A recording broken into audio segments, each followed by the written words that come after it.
Ollie in South Yarra. Hi, Ollie. Well, I'm just a young chap. I'm only 18, but I'd love to weigh in on this. Really, the world's getting a bit too woke, and we need to really assess what are the dangers of social media. Can we teach it in schools, or do we need to ban it altogether?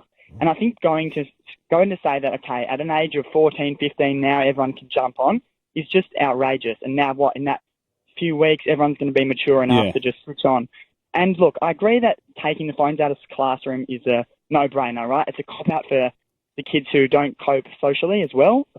But I think taking kids off it altogether is actually just like too woke, and we need to really reassess where we're going as a society. Before we know it, little Billy and Bobby won't be able to go down the streets without holding their mum's hand. I mean, come on, we want to live in an Australia that we all know it and love, and it's on the schools and the parents to really instate the values that we want to bring up.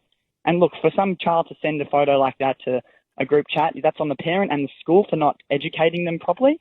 And I think in order to curb such drastic effects, it needs to be taught from the youngest of ages.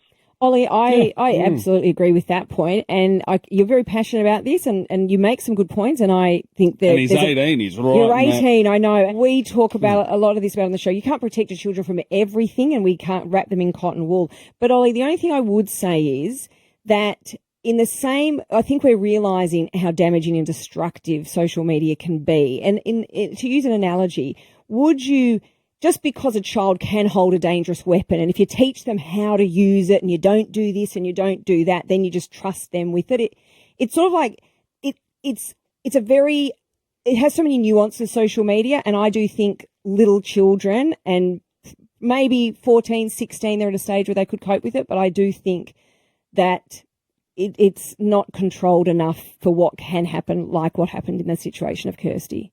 I think comparing social media to a dangerous weapon like a 14-year-old school shootery type in the States is just like... I didn't compare it certainly didn't make that comparison, Ollie, but the point is, as a parent, I will say this, what you're saying is from an 18-year-old's perspective, and I can think of countless parents I know personally, but also parents that have had they've lost their children, have had their children so badly bullied or had such detrimental damage to them as a young adult that is wonderful that you are so strong within yourself to have the wherewithal to know how to manage and navigate that. But young children can't.